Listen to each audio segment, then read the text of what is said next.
الله نحمده ونستعينه ونستغفره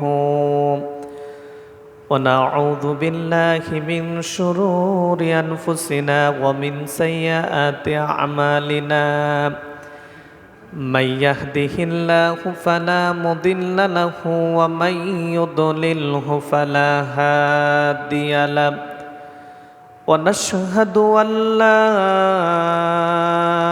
إله إلا الله وحده لا شريك له ونشهد أن سيدنا وسندنا وحبيبنا ومولانا محمد الذي أرسله بالحق بشيرا ونذيرا وداعيا إلى الله بإذنه وسراجا منيرا فقد قال الله فسبحانه وتعالى في كلامه المجيد وفرقانه الحميد যারা আছেন সবাই জবান খুলে পড়ুন আউযু বিল্লাহি মিনাশ শাইতানির রাজিম বিসমিল্লাহির রাহমানির রাহিম ইন্নাল্লাহা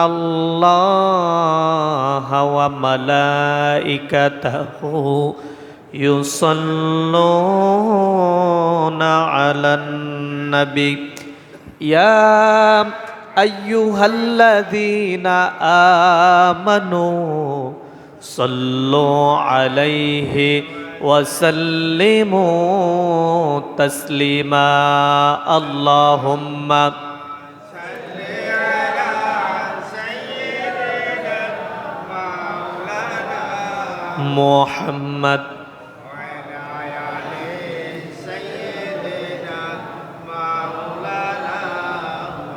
بلغ العلا بكماله كشف الدجى بجماله حسنت جميع خصاله صلوا لا إله إلا الله لا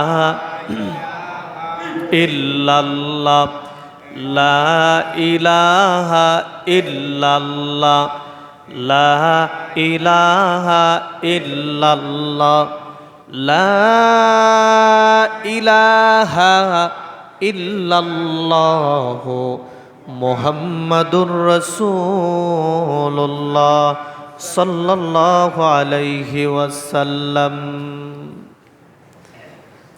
الحمد لله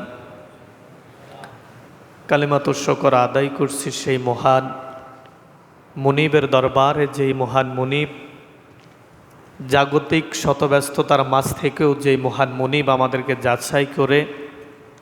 বাছাই করে আল্লাহ রাব্বুল আলামিনের ঘরে আসার বসার কিছু নামাজ আদায় করার যেই তৌফিক আল্লাহ রাব্বুল আলামিন আমাদেরকে দিলেন, আমরা সকলেই খুশি মনে আল্লাহর প্রশংসা আদায় করে সকলে পড়ুন আলহামদুলিল্লাহ।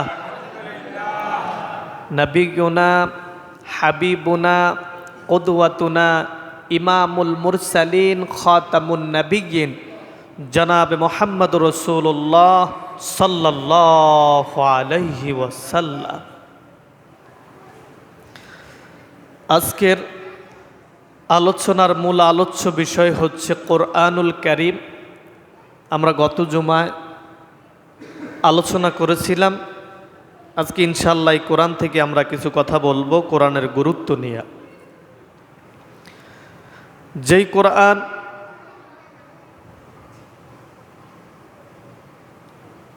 যেই কিতাব আল্লাহ রাব্বুল আলামিন আমাদের জন্য নাজিল করলেন, সেই কিতাবের ভিতর আল্লাহ রাব্বুল আলামিন কোনো বিধান বাদ দেন নাই। জন্ম থেকে শুরু করে মৃত্যু পর্যন্ত যত বিধিবিধান, যত নিয়ম আইন কানুন, রান্নাঘর থেকে শুরু করে বঙ্গভবন পর্যন্ত সকল বিধিবিধান যেই কিতাবের ভিতর পাওয়া যায় তার নাম হচ্ছে আল কোরআন। এখন আমরা কোরআনের তেলাওয়াত শুনতে ভালো লাগে। দেখবেন কিছু ইমাম আছে যাদের সুর, কণ্ঠের সুর অনেক সুন্দর। আমরা যখন নামাজ পড়ি তখন আমাদের কাছে খুব ভালো লাগে। যখন ওই ইমাম যেই তেলাওয়াত নামাজে করলেন, ওই তেলাওয়াতের যখন অনুবাদ, ওই তেলাওয়াতের যখন আলোচনা মসজিদে করে, কিছু মুসল্লির আবার মুখ কালো হয়ে যায়, আছে না? শুনতে ভালো লাগে তেলাওয়াত, কিন্তু ওই তেলাওয়াতের অর্থ আমরা বুঝি না। যখন ওই তেলাওয়াতের অর্থ আমাদের মাঝে পেশ করা হয়, কিছু মানুষ এটার মধ্যে রাজনীতির গন্ধ খোঁজে, কিছু মানুষ মনে করে তাকে বিক্রি আক্রমণ করে বলতেছে, কিছু মানুষ মনে করে যে আমি ভাবছি উনি এতদিন আমার পক্ষেই কথা বলে, এখন দেখি আমার বিপক্ষে কথা বলে, আছে না কিছু লোক? আছে। আপনি যখন সুদের বিরুদ্ধে কথা বলবেন, সুদখোর কখনো যিনি বলবে তার পক্ষে আর কথা বলবে না। ঘুষের বিরুদ্ধে বলবেন, ঘুষখোর আর ওই ইমামকে ভালো জানবে না। অন্যায়ের বিরুদ্ধে কথা বলবেন, যিনি অন্যায় করে তিনি আর ওই ইমাম সাহেব বলবে উনি আর এত সুবিধার লোক না। এইভাবে পর্দার বিরুদ্ধে যখন ওয়াজ করবেন, কিছু মহিলা বলবে এতদিন তো ভালোই জানতাম, ভালোই ওনার পক্ষে আমরা ভালোই কথা বলতাম, কিন্তু আজকে যেই কথাগুলো বলছে সম্পূর্ণ মনে হয় আমার বিরুদ্ধে বলছে। এইভাবে মূল খারাপ হচ্ছে আমি আপনি।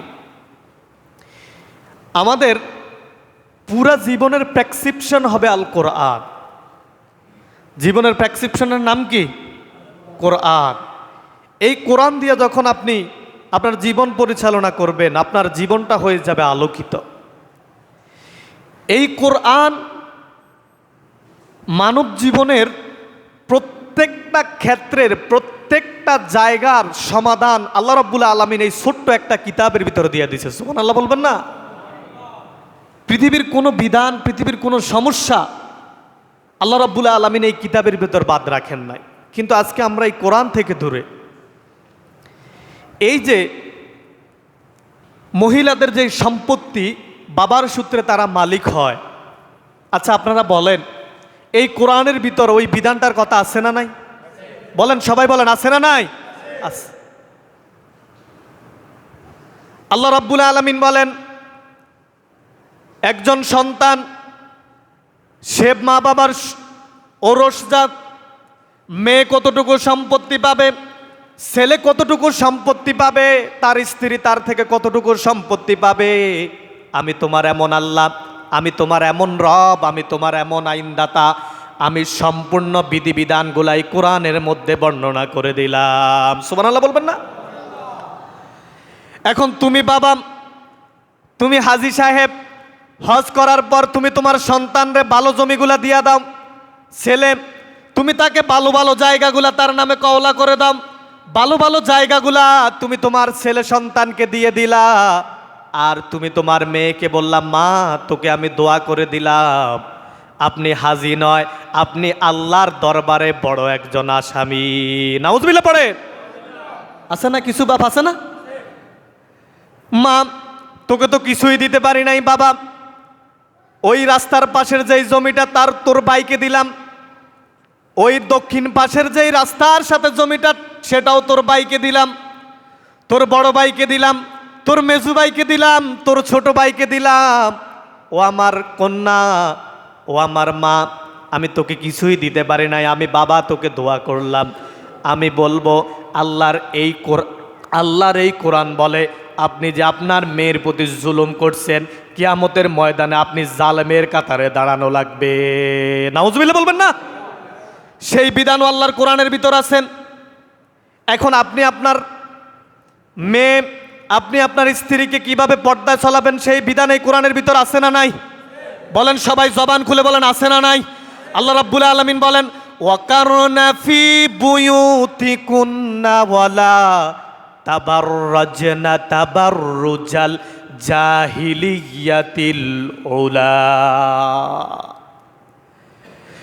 আল্লাহ রাব্বুল আলামিন সমস্ত বাবাদেরকে উদ্দেশ্য করে বলতেছেন, স্বামীদেরকে উদ্দেশ্য করে বলতেছেন, পরিবারের কর্তাকে আল্লাহ রাব্বুল আলামিন উদ্দেশ্য করে বলতেছেন, তুমি তোমার পরিবারের স্বামী, তোমার স্ত্রীর দায়িত্ব তোমার। তুমি তোমার পরিবারে মেয়ের বাবা, তোমার মেয়েকে পর্দায় যতদিন তোমার অধীনস্থ থাকবে তাকে পর্দার জন্য বলার দায়িত্ব তোমার। তোমার বাবা নাই, তুমি বড় ভাই, তোমার বোনকে পর্দায় চলানোর দায়িত্ব তোমার। আল্লাহ রাব্বুল আলামিন বলে, জাহিলি যুগের নারীদের মতো তোমরা বেপর্দায় তোমরা সমাজের মধ্যে চলাফেরা করো না। আছে না কিছু নারী, কথা কন না, আছে না? এরা তো বাবা ছাড়া পৃথিবীতে আসে নাই, এরা তো মা ছাড়া পৃথিবীতে আসে নাই। প্রত্যেকটা সন্তান এই পৃথিবীতে মা এবং বাবার মধ্যে আসছে, সুবহানাল্লাহ বলবেন না? প্রত্যেকটা সন্তান এই পৃথিবীতে তার মা এবং বাবার মধ্যে পৃথিবীতে আসছে। এখন আপনি তো এমন বাবা, আপনি আপনার সন্তানদের নামাজের জন্য বলেন না, আপনি আপনার সন্তানকে কোরআন পড়ার জন্য বলেন না, আপনি আপনার সন্তানকে পর্দায় রাখার জন্য আপনি বলেন না। আপনার স্ত্রী আপনাকে ঘরে রেখে মার্কেটে যায়, এমন কিছু স্বামী আছে না নাই? কথা কন না, নাই? তাকে রেখে তার স্ত্রী মার্কেটে চলে যায়। এখন আপনি তো স্বামী না, কিয়ামতের ময়দানে আপনি তো আসামি। আপনি দুনিয়াতে আপনি স্বামী দাবি করে বসে আছেন, আপনার যে স্ত্রী আপনাকে রেখে মার্কেটে চলে যায়, যে স্ত্রী আপনাকে রেখে কমর দুলাইয়া, চোখ দেখাইয়া, দেহের সৌন্দর্য দেখাইয়া সমাজে চলাফেরা করে, যে স্ত্রী আপনার কমান্ড মানে না, আপনি ওই স্ত্রীর দুনিয়াতে আর স্বামী হতে পারেন, কিয়ামতের ময়দানে আপনি আসামি। নাউজুবিল্লাহ পড়েন। আপনি বাবা, আপনার মেয়ে বেপর্দায় চলে, আপনি তো বাবা, দুনিয়ার মধ্যে বাবা, কিয়ামতের ময়দানে আপনি আসামি। আপনার মেয়ে, যুবতী মেয়ে, দেহের সৌন্দর্য দেখাইয়া এমন বোরকা আপনি আপনার মেয়েকে কিনে দিয়েছেন, এমন বোরকা আপনি আপনার স্ত্রীকে কিনে দিয়েছেন, এমন বোরকা আপনি আপনার বোনকে কিনে দিয়েছেন, যেই বোরকা গায়ে দিলে এটা বাবার দরকার ছিল যে আপনার বোন, আপনার মা, আপনার মেয়ের দেহের সৌন্দর্য ফুটে ওঠার কথা ছিল না, কিন্তু এমন বোরকা আপনি আপনার মেয়ে, আপনি আপনার বোনকে কিনে দিয়েছেন, যেই বোরকা গায়ে দেওয়ার পর তার শরীরের উঁচু নিচু বাসগুলা পর্যন্ত দেখা যায়, আছে না? আপনি তো বাবা না, আপনি তো আসামি, আপনি তো স্বামী না, আপনি তো কিয়ামতের ময়দানে আল্লাহর দরবারে আসামি। এই সবগুলার বিধান এই কোরআনের ভিতর আছে না নাই?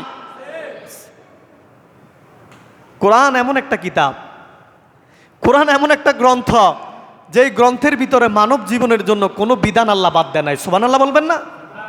কিন্তু কোরআন থেকে আমরা দূরে, কোরআন থেকে আমরা আজকে দূরে, এই জন্য আজকে আমাদের এই অবস্থা। রাসূল যেই কোরআন দিয়া মদিনা শাসন করছে, যেই কোরআন দিয়া তিনি মদিনার প্রেসিডেন্ট ছিলেন, সেই কোরআন কিন্তু এটাই, নাকি পরিবর্তন আছে? কথা কন, পরিবর্তন আছে? সেই কোরআন কিন্তু এটাই। যেই কোরআন 1400 বছর আগে রাসূলের কাছে ছিল, সেই কোরআন আজ আমাদের মাঝে আছে, কিন্তু আজকে আমাদের মাঝে সেই কোরআনের বিধান নাই, কোরআনের তেলাওয়াত নাই, কোরআনের আমল নাই, কোরআনের যেই বিধিবিধানগুলা, সেই বিধিবিধানগুলা আমার আপনার ভিতর নাই। আজকে এই জন্য আমরা জায়গায় জায়গায় অপমানিত, জায়গায় জায়গায় আমরা লাঞ্ছিত। মুসলমান বুকে রাখার কথা ছিল আল কোরআন, যেই মুসলমান কোরআন ছেড়ে দিছে, দুনিয়ার মধ্যে সামান্য সময় সে শান্তিতে থাকতে পারে, কিয়ামতের ময়দানে সে শান্তিতে থাকতে পারবে না। আসুন আমরা কোরআন থেকে কথা বলি। আল্লাহ রাব্বুল আলামিন বলেন, এটা কেমন কিতাব আমি তোমাদের উপর অবতীর্ণ করলাম। এই যে ছোট্ট কিতাবটা দেখো, তোমার কাছে মনে হয় সামান্য একটা বই, তোমার কাছে মনে হয় সামান্য একটা কিতাব। এই সামান্য বইয়ের ভিতর আল্লাহ রাব্বুল আলামিন কি বা দিয়েছেন এই কোরআনের ভিতর?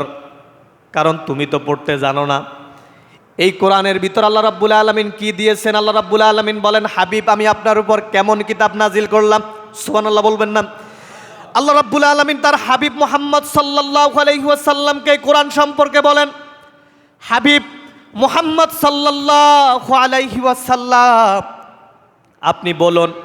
আল্লাহ রাব্বুল আলামিন এই কোরআনের গুরুত্ব সম্পর্কে তার হাবিবের উপর আয়াত নাজিল করে বলতেছেন, কুল লাউ কানাল বাহরু মিদাদাল লিকালিমাতি রাব্বি লানাফিদাল বাহরু ক্বাবলা আন তানফাদা কালিমাতু রাব্বি ওয়ালাউ জিনা বিমিসলিহি মাদাদা। আল্লাহ রাব্বুল আলামিন তার হাবিব মুহাম্মদ সাল্লাল্লাহু আলাইহি ওয়াসাল্লামকে বলেন, কেমন কোরআন আমি আপনার উপর নাজিল করলাম, সামান্য এই কিতাব তোমার চোখে মনে হয়? হাবিব আপনি বলুন, কুল আপনি বলুন, লাউ কানাল বাহার, এই কোরআনের ব্যাখ্যা যদি পৃথিবীর কোনো মানুষ লেখা শুরু করে দেয়, এই সামান্য 114টা সূরার ব্যাখ্যা যদি পৃথিবীর কোনো মানুষ লেখা শুরু করে দেয়, তামাম পৃথিবীর মধ্যে যত পানি, তামাম পৃথিবীর সাগর সমুদ্র নদী নালা খাল বিলের মধ্যে আসমানের নিচে যত পানি আছে, জমিনের উপর যত পানি আছে, ওই পানিগুলাকে যদি মানুষগুলা কালি বানায়, আর আল্লাহ রাব্বুল আলামিন বলেন তামাম পৃথিবীর মধ্যে যত গাছ আছে ওই গাছগুলাকে যদি মানুষরা কলম বানায়, যেই কালাম, যেই কিতাব, যেই 114টার সূরা এই কোরআনের ভিতর আমি আল্লাহ রাব্বুল আলামিন দিলাম, ওই তামাম পৃথিবীর পানি নামক কালি শেষ হয়ে যাবে, তামাম পৃথিবীর গাছ নামক কলম শেষ হয়ে যাবে, তারপরও আমার কোরআনের ব্যাখ্যা লেখা শেষ হবে না। সুবহানাল্লাহ বলবেন না? তোমার কাছে তো মনে হয় সামান্য একটা কিতাব, তোমার কাছে তো মনে হয় সামান্য একটা সূরার কিতাব, 114টা সূরা। আল্লাহ রাব্বুল আলামিন বলে আপনি কথাটা বুঝেন, তামাম পৃথিবীর আসমানের নিচে যত পানি আছে, বাহার, বাহার মানে হচ্ছে সাগর সমুদ্র, তামাম পৃথিবীর সব সমুদ্রের পানিগুলাকে যদি কালি বানায়, আর তামাম পৃথিবীর সমস্ত গাছপালাকে যদি তারা কলম বানায়, কলম বানায়া যদি মানুষ আল্লাহর কালামের ব্যাখ্যা লেখা শুরু করে দেয়, গাছ নামক কলম শেষ হয়ে যাবে, সাগরের পানি নামক কালি শেষ হয়ে যাবে, আমি আল্লাহ রাব্বুল আলামিনের কালামের ব্যাখ্যা লেখা শেষ হবে না। আল্লাহ রাব্বুল আলামিন অন্য আরেক জায়গায় বলেন, আমি কেমন কিতাব, এর দুনিয়ার মানুষেরা আমি তোমাদের জন্য কেমন কোরআন নাজিল করলাম, আমি কেমন এই কিতাবটা তোমাদের জন্য নাজিল করলাম, আমার হাবিবের উপর আমি এমনি এমনি এই কোরআনটা নাজিল করি নাই, কেমন কিতাব আমি তোমাদের উপর নাজিল করলাম। আল্লাহ রাব্বুল আলামিন বলেন, ওয়ালাউ আন্নামা ফিল আরদি মিন শাজারাতিন আকলাম ওয়াল বাহরু ইয়ামুদ্দুহু মিন বা'দিহি সাবআতু আবহুরিম মিম্মা নাফিদাত কালিমাতুল্লাহ। সুবহানাল্লাহ বলবেন না? আল্লাহ রাব্বুল আলামিন বলেন, ওয়ালাউ আন্নামা ফিল আরদি মিন শাজারাতিন আকলাম। আল্লাহ রাব্বুল আলামিন অন্য আরেক জায়গায় বলেন, তামাম পৃথিবীর গাছগুলাকে যদি তোমরা কলম বানাও, ওয়াল বাহারু ইয়ামুদ্দুহু, তামাম পৃথিবীর সমুদ্রের পানিগুলাকে যদি তোমরা কালি বানাও। প্রথম আয়াতে বললাম একবার, এরপরের আয়াতে আল্লাহ রাব্বুল আলামিন বলেন, সাবআতু আবহুরিম মিম্মা নাফিদাত কালিমাতুল্লাহ। প্রথম আয়াতে বলছি তামাম পৃথিবীর গাছগুলা আর তামাম পৃথিবীর পানিগুলা। আল্লাহ রাব্বুল আলামিনের পরের আয়াতে আরো তাগিদ দিয়া বলেন, তামাম পৃথিবীর যদি 7 বার গুণ করো, এই তামাম পৃথিবী একবার কালি শেষ হয়ে গেছে, একবার কলম শেষ হয়ে গেছে, একবার লেখা শেষ। আবার অনুরূপ নিলা তামাম পৃথিবীর সমুদ্রের পানিগুলা, আবার তামাম পৃথিবীর গাছগুলাকে কলম বানালা, আবার লেখা শুরু করলা, শেষ। আবার অনুরূপ তামাম পৃথিবীর সমস্ত সাগরের পানিগুলাকে কালি বানাইয়া, আবার অনুরূপ গাছগুলাকে কলম বানাইয়া, সাবআতু আবহুরিম মিম্মা নাফিদাত কালিমাতুল্লাহ, 7 বারও যদি তামাম পৃথিবীর সমুদ্রের পানিগুলাকে যদি কালি বানাও, তামাম পৃথিবীর গাছগুলাকে যদি কলম বানাও, 7 বার যদি বানায়া লেখা শুরু করে দাও, আমি আল্লাহ রাব্বুল আলামিনের কালামের ব্যাখ্যা লেখা শেষ হবে না। সুবহানাল্লাহ বলবেন না? আমার আপনার কাছে মনে হয় সামান্য একটা কিতাব, আমার আপনার কাছে মনে হয় একটা সামান্য কিতাব। আপনি একটু লক্ষ্য করেন, আপনি একটু চিন্তা করেন, পৃথিবীর মধ্যে 2 ভাগ হচ্ছে পানি, 1 ভাগ হচ্ছে বসবাসের জায়গা স্থল, 2 ভাগ হচ্ছে জল। তামাম পৃথিবীর আটলান্টিক মহাসাগর কত ফুট নিচে আপনি কল্পনাও তো করতে পারবেন না, আপনি মাপতেও তো পারবেন না কত গভীরতা আল্লাহ আটলান্টিক মহাসাগরের মধ্যে রাখছে। সুবহানাল্লাহ বলবেন না? আল্লাহ রাব্বুল আলামিন বলে, শুধু আটলান্টিক মহাসাগরের পানি নয়, তোমাদের এই বেলঘরের পুকুরের পানি, তামাম পৃথিবীর পানিগুলাকে যদি তোমরা কালি বানাও, তামাম পৃথিবীর সব গাছগুলাকে যদি তোমরা কলম বানাও, আর যদি আমার এই কালামের ব্যাখ্যা লেখা শুরু করে দাও, তামাম পৃথিবীর সব পানি নামক কালি শেষ হয়ে যাবে, তামাম পৃথিবীর গাছ নামক কলম শেষ হয়ে যাবে, এই 114টা সূরার ব্যাখ্যা লেখা শেষ হবে না। এখন এই কোরআন থেকে আমরা দূরে। আমার কাছে মনে হয় সামান্য এই তো সূরা পড়লাম না পড়লে নাই। এখানে অনেকেই আছেন, দুর্ভাগ্য, আমি সৌভাগ্যবান মনে করি না, যারা কোরআন পড়তে পারেন না। আপনি দুনিয়ার সব কিছু বুঝেন, কাগজ বুঝেন, দলিল বুঝেন, খতিয়ান বুঝেন, আপনি সব বুঝেন। এই কোরআনটা যখন আপনার সামনে দেওয়া হয়, তখন আপনি কত সুন্দর একটা হাসি দিয়া বলেন, আহ দুর্ভাগ্য, আমার বাবা আমাকে কোরআন শিখায় নাই, আমি কোরআন শিখি নাই। আপনি বলেন আমি তো কোরআন পড়তে পারি না। এটা আপনার জন্য সবচাইতে বড় দুর্ভাগ্যের বিষয়। এটা কখনো একজন মুমিনের জন্য সাফল্যের বিষয় হতে পারে না। এই যে আমরা ফজরের নামাজের পর আমাদের এই ধারাবাহিক যে তাফসির, যে ধারাবাহিক কোরআনের দার্স আমরা শুরু করলাম, আরও 1 মাস আগ থেকে শুরু হয়েছে। ফজরের নামাজের সময় আমি আপনাদেরকে বললাম যে অন্তত আপনারা জোহরের সময় আপনি বাজারে থাকেন, গেলেন খিলা বাজার, আসরের সময় চলে গেলেন আপনি লাকসাম, মাগরিবের চলে গেলেন আপনি লাকসাম সময় কাটালেন, এশার সময় আপনি বাড়িতে আসলেন না। কিন্তু এমন একটা নামাজের সময়, ফজরের সময়, এমন কোনো মানুষ নাই যেই মানুষটা বলবে আজকে আমি ঘরে ছিলাম না। কুচিত হয়তো কারো পেরেশানি, কারো ঢাকায় যাওয়া লাগছে। আচ্ছা আপনারা বলেন, ফজরের সময় মানুষ বাড়িতে থাকে না এমন কোনো ঘর আছে? পুরুষ থাকে না এমন কোনো ঘর আছে? কিন্তু ফজরের সময় মসজিদগুলা খালি, নামাজ পড়তে আমরা আসি। এই কোরআন নবী করিম সাল্লাল্লাহু আলাইহি ওয়াসাল্লাম বিদায় হজের ভাষণে যেই দিন আল্লাহ রাব্বুল আলামিন বলছেন, আল ইয়াউমা আকমালতু লাকুম দীনাকুম, তোমাদের জন্য আজকে আমি ইসলামটাকে পরিপূর্ণ করে দিলাম। এই কোরআনের সর্বশেষ আয়াত, এই কোরআনের সর্বশেষ আয়াত 6666টা আয়াত আল্লাহ রাব্বুল আলামিন এই কোরআনের ভিতর দিয়েছে। সুবহানাল্লাহ বলবেন না? যেই দিন সর্বশেষ আয়াত নাজিল হয়, এরপর আর আয়াত নাজিল হয় নাই, আল্লাহ রাব্বুল আলামিন বিদায় হজের ভাষণে নবীর উপর আয়াত নাজিল করলেন, আল ইয়াউমা আকমালতু লাকুম দীনাকুম ওয়া আতমামতু নি'মাতি, আমি তোমাদের জন্য এই বিধানটাকে পরিপূর্ণ করে দিলাম, এই বিধানটাকে আমি তোমাদের জন্য আজকে থেকে বন্ধ করে দিলাম, আর আয়াত আসবে না। যারাই কোরআন মানবা তারা জান্নাতি, যারাই কোরআন মানবা না তারা জাহান্নামী। রাসূল করিম সাল্লাল্লাহু আলাইহি ওয়াসাল্লাম 1,00,000 সাহাবীদের সামনে বিদায় হজের ভাষণে একটা ভাষণ দিলেন, তারাকতু ফীকুম আমরাইন লান তাদিল্লু মা তামাসসাকতুম বিহিমা কিতাবাল্লাহি ওয়া সুন্নাতি রাসূল। যারা আমি নবী তোমাদেরকে বলে যাচ্ছি, আমার অসংখ্য উম্মত এই পৃথিবীতে আসবে, আমরা ছিলাম না ওই সময়। আমাদের উদ্দেশ্যে নবী বললেন, আমি তোমাদের জন্য 2টা জিনিস রেখে যাচ্ছি, একটা হচ্ছে আমার সুন্নাত, আরেকটা হচ্ছে আল্লাহর কোরআন। যতদিন পর্যন্ত আমার সুন্নাত এবং আল্লাহর কোরআনকে তোমরা আঁকড়ে ধরবা, লান তাদিল্লু, ততদিন পর্যন্ত তোমরা পথভ্রষ্ট হবে না। কার কথা? রাসূলের কথা। কার কথা? রাসূল। কিন্তু আজকে কোরআন থেকে আমরা দূরে, কোরআন থেকে আমরা দূরে, কোরআন পড়ি না। আজ থেকে 10, 15, 20 বছর, 50 বছর আগে প্রত্যেকটা মহিলা কোরআন পড়তেন।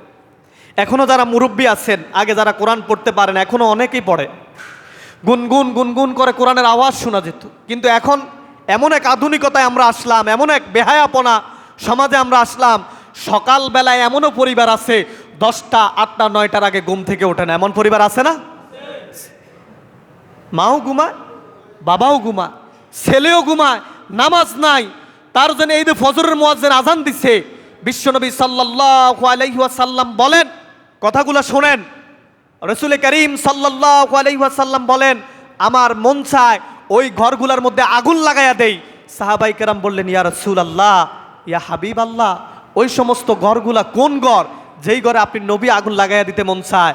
বিশ্বনবী বলছেন, যেই ঘরে মানুষ ফজরের সময় আজান শুনে হাইয়া আলাস সালাহ, নামাজের দিকে আসো, আস-সালাতু খায়রুম মিনান নাউম, তোমার এই ঘুমের চাইতে তোমার নামাজ উত্তম। যারা শোনার পরেও নামাজে আসে না, ওই ঘরে যদি ছোট্ট বাচ্চা না থাকতো, আমি বিশ্বনবীর মন চায় ওই ঘরের মধ্যে আগুন লাগাইয়া দিই। নাউজুবিল্লাহ পড়ে।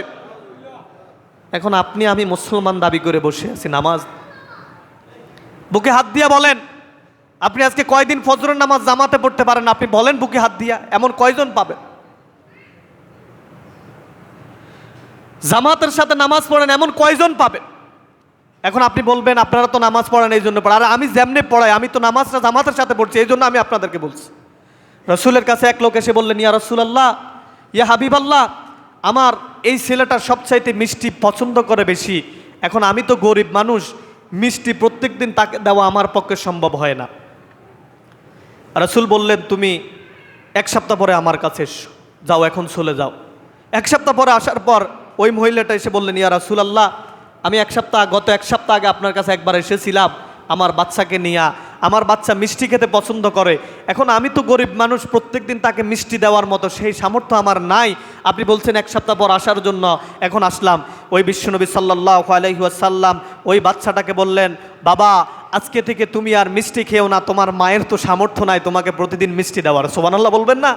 সাহাবায়ে কেরাম বললেন, ইয়া রাসূলুল্লাহ, ইয়া হাবিবাল্লাহ, এই কথাটা তো আপনি গত সপ্তাহে বলে দিতে পারতেন। এই কথাটা তো আপনি গত সপ্তাহে বাচ্চার মাকে বলে দিতে পারতেন। রাসূল বললেন, লেমা তাকুলুনা মা লা তাফআলুন, এমন কথা তোমরা কেন বলো যেই কথা তোমার ভিতর আমল নাই? এই কথা বললে তো জাতির কাছে তাসির হবে না, এই কথা বললে তো তোমার কথা আরেকজন শুনবে না। এমন কথা তুমি বলিও না যেই কথা তুমি আমল করো না। আমি গত সপ্তাহে আমি রাসূল মিষ্টি খেতে পছন্দ করতাম, আমি রাসূল মিষ্টি খাওয়াটাকে সীমিত আকারে নিয়ে আসলাম। আমি রাসূল যখন মিষ্টিটাকে খাওয়াটাকে সীমিত আকার অথবা বন্ধর আকারে নিয়ে আসলাম, এরপর আমি বন্ধ করে আমি আরেকজনকে আদেশ দিলাম তুমি খাওয়া বন্ধ করো। সুবহানাল্লাহ পড়ে। এটাই হচ্ছে রাসূল, এটাই হচ্ছে সুন্নাহ। এখন মনে করেন নামাজ, আচ্ছা আপনারা বলেন নামাজটা কি যিনি অন্ধ মানুষ, যিনি কানা মানুষ, যিনি বধির মানুষ, যিনি ল্যাংড়া মানুষ, প্রত্যেকের জন্য নামাজটা কি ফরজ না? কথা কন না, ফরজ না? ফরজ। এখন আপনি যে ঘুমাচ্ছেন, এই কোরআন কত মধুর, পৃথিবীর শ্রেষ্ঠ সুর হচ্ছে কোরআন, পৃথিবীর শ্রেষ্ঠ কিতাব হচ্ছে কোরআন। আল্লাহ রাব্বুল আলামিন বলেন এই কিতাবটা কেমন কিতাব? ওয়ামিনাল লাইলি ফাতাহাজ্জাত বিহি নাফিলাতান লাকা আসা আইয়াবাসাকা রাব্বুকা মাকামাম মাহমুদা। আল্লাহর কোন বান্দা যখন ফজরের নামাজ পড়ে যখন সে তার বাড়িতে চলে যায়, ঘরে চলে যায়, সকালবেলায় ওয়ামিনাল লাইলি ফাতাহাজ্জাত বিহি নাফিলাতান লাকা আসা আইয়াবাসাকা রাব্বুকা মাকামাম মাহমুদা। আল্লাহ রাব্বুল আলামিন বলেন আল্লাহর নৈকট্য পাওয়ার জন্য সর্বোত্তম নফল ইবাদত হচ্ছে আল্লাহর কোরআন তেলাওয়াত। সুবহানাল্লাহ বলবেন না? কানা মাশহুদা। আল্লাহ আরেক জায়গায় বললেন যেই বান্দাটা সকাল এবং সন্ধ্যাবেলায় প্রতিদিন ফজরের নামাজের পর একটু কোরআন তেলাওয়াত করবে, ওই কোরআন কিয়ামতের ময়দানে দাঁড়িয়ে যাবে, দাঁড়িয়ে বলবে আল্লাহ প্রত্যেকটা দিন নিয়মিত সে আমি কোরআনকে তেলাওয়াত করছি, আজকে কোরআন আমি তার সামনে দাঁড়িয়ে গেলাম, আল্লাহ তার আমলের কারণে তো সে জান্নাতে যেতে পারছে না, তার আমল খারাপ, আমি কোরআন তার সামনে দাঁড়িয়ে গেলাম, আমি কোরআন তোমাকে বলতেছি প্রত্যেকটা দিন সকালবেলায় ওই বাবা কোরআন তেলাওয়াত করছে, ওই মা কোরআন তেলাওয়াত করছে, ওই বোন কোরআন তেলাওয়াত করছে, যারা আমি কোরআনকে তেলাওয়াত করছে আমি আপনার কাছে সুপারিশ করতেছি, আমি কোরআন তেলাওয়াতের উসিলায় আপনি আপনার বান্দাটাকে জান্নাতের মেহমান বানায়া দেন। সুবহানাল্লাহ বলবেন না? এখন তেলাওয়াত করলে না সুপারিশ করবে? না করলে করবে কই থেকে বলেন? না করলে করার সুপারিশ করার কোনো সুযোগ আছে? আপনি যদি নেতার কর্মী না হন, নেতাই যদি আপনাকে না চিনে, কর্মীর জন্য সুপারিশ করার কোনো সুযোগ আছে? কথা কন না, আছে? আমাদের নেতা হচ্ছে মুহাম্মদ সাল্লাল্লাহু আলাইহি ওয়াসাল্লাম। আমরা যার আদর্শে আদর্শবান হব তিনি আমাদের নেতা মুহাম্মদ সাল্লাল্লাহু আলাইহি ওয়াসাল্লাম। যার ভিতর রয়েছে আদর্শ, তিনি পিতা হিসেবে শ্রেষ্ঠ, তিনি বাবা হিসেবে শ্রেষ্ঠ, তিনি নেতা হিসেবে শ্রেষ্ঠ, তিনি ইমাম হিসেবে শ্রেষ্ঠ, তিনি নানা হিসেবে শ্রেষ্ঠ। যার চরিত্রের ব্যাপারে আল্লাহ রাব্বুল আলামিন বললেন ইন্নাকা লা আলা খুলুকিন আযীম, নবী আমি আপনাকে এমন একটা চরিত্রের অধিকারী হিসেবে পৃথিবীতে প্রেরণ করছি, আজিম, যেই চরিত্রের সূচনা আছে শেষ নাই। সুবহানাল্লাহ পড়ে। ওই চরিত্র যদি তোমরা চরিত্রবান হতে পারো, ওই চরিত্র নিয়ে যদি তোমরা ওই নেতার আদর্শে আদর্শবান হতে পারো, পৃথিবীর কোনো নেতা আপনাকে জান্নাত দিতে পারবে না, পৃথিবীর কোনো নেতা আপনাকে জান্নাত দিতে পারবে এই কথা কেউ গ্যারান্টি দিতে পারবে না। ওই নেতা আপনাকে জান্নাতের পথ দেখাতে পারবে। পৃথিবীর কোন নেতা, কোন দলের কোন নেতা কাউকে জান্নাত দেওয়ার কোনো সুযোগ নাই, কিন্তু জান্নাতের রাস্তাও আপনাকে নেতা দেখিয়ে দিতে পারবে।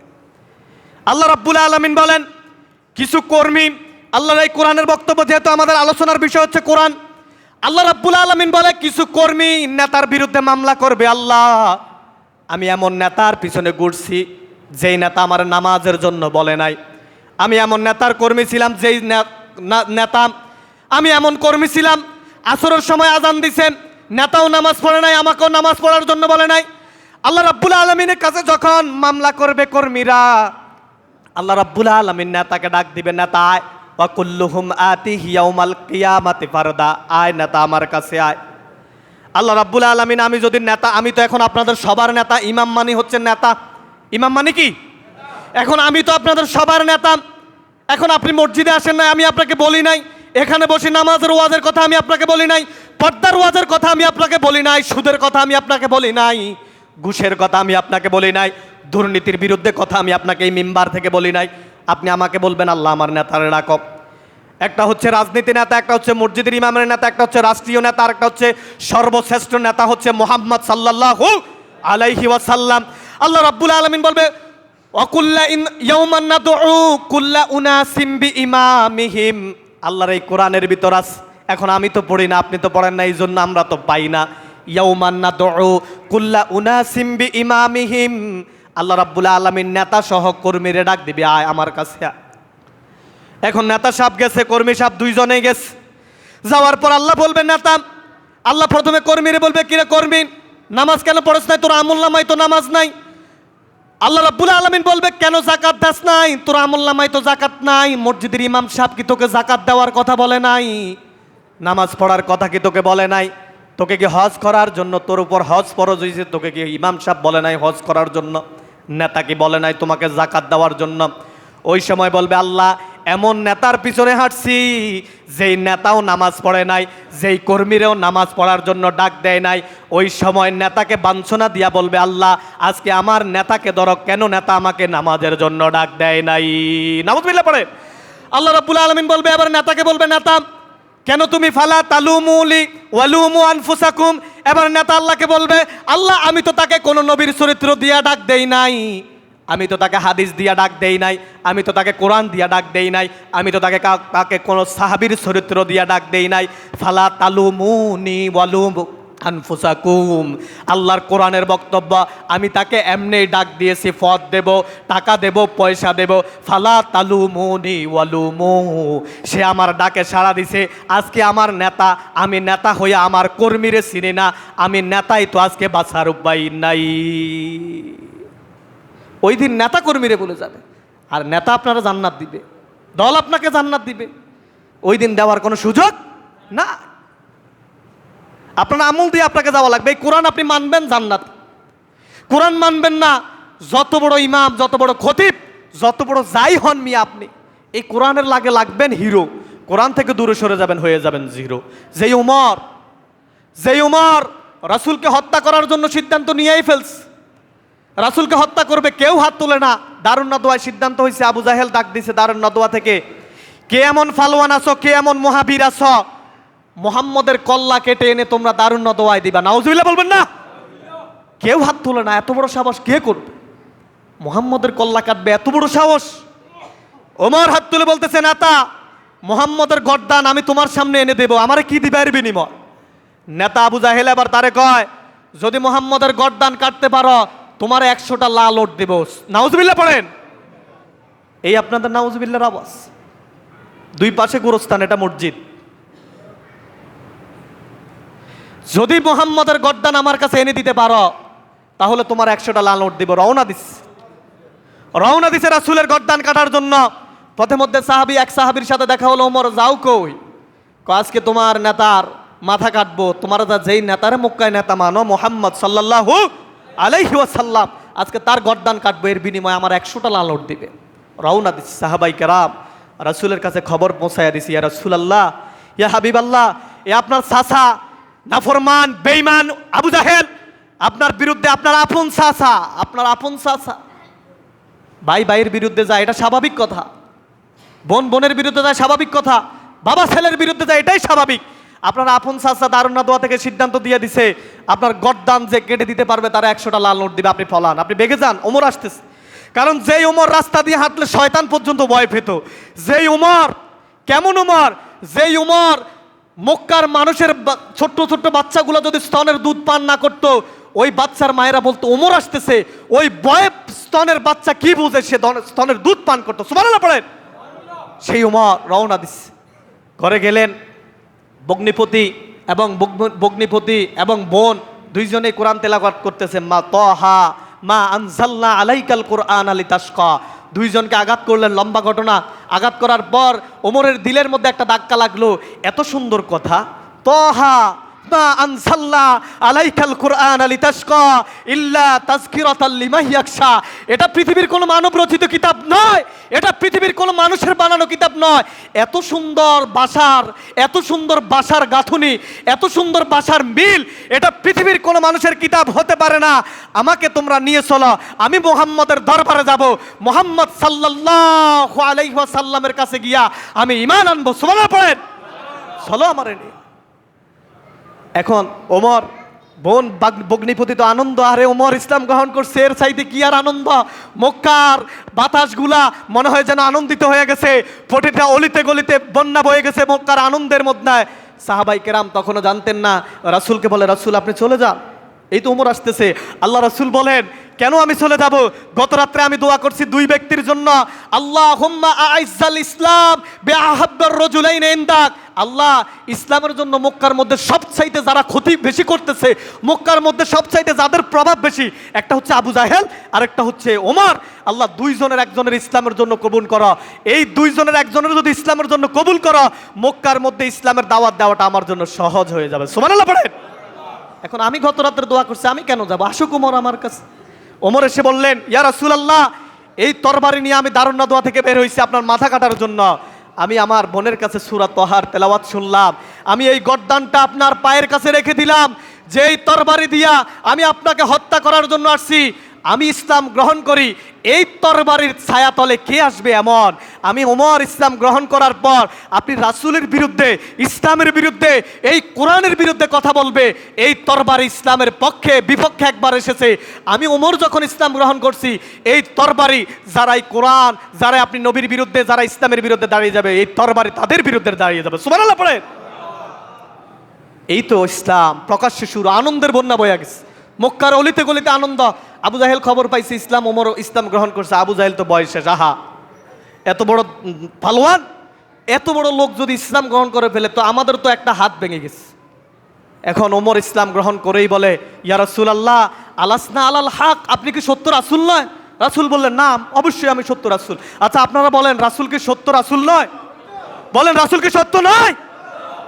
আলাসনা আলাল হক, আপনি কি সত্য নবী নয়? রাসূল বললেন, না। আলাসনা আলাল কোরআন আল হক, কোরআন কি সত্য কিতাব নয়? রাসূল বললেন, না। ইসলাম কি আমাদেরকে দুনিয়া আখিরাতে মুক্তি দিতে পারে, সত্য নয়? রাসূল বললেন, না। এবার ওমর বললেন, এই বেটা কোন মায়ের ঘরে সন্তান আসে চায় আমি ওমরের সামনে দাঁড়া?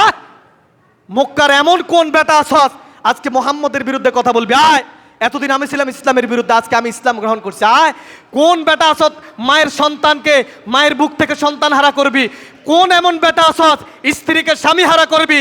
কোন এমন বেটা আসত সন্তানদেরকে এতিম করবি? আজকে আয়, আমি ওমরের কাছে ইসলামের বিরুদ্ধে এসে কথা বল, তোর গর্দান আমি গর্দান জমিনের মধ্যে ফালাই দিব। নাউযুবিল্লাহ পড়েন। আয়, এই তো ইসলামের খেলা শুরু। এরপর বিজয়, এই কোরআন। যেই ওমর ছিলেন মক্কার সবচাইতে বড় কাফের, এই কোরআনের ছায়াতলে আসার পর তিনি হয়ে গেলেন হিরো। সুবহানাল্লাহ বলবেন না? সেই কোরআন আজও আছে না নাই? কিন্তু কোরআন থেকে আমরা দূরে। আল্লাহ রাব্বুল আলামিন আগামী জুমায় আমরা বাকি কোরআনের আলোচনা করব। অনেক কথাই তো এসে যায় কথার আলোকে। আল্লাহ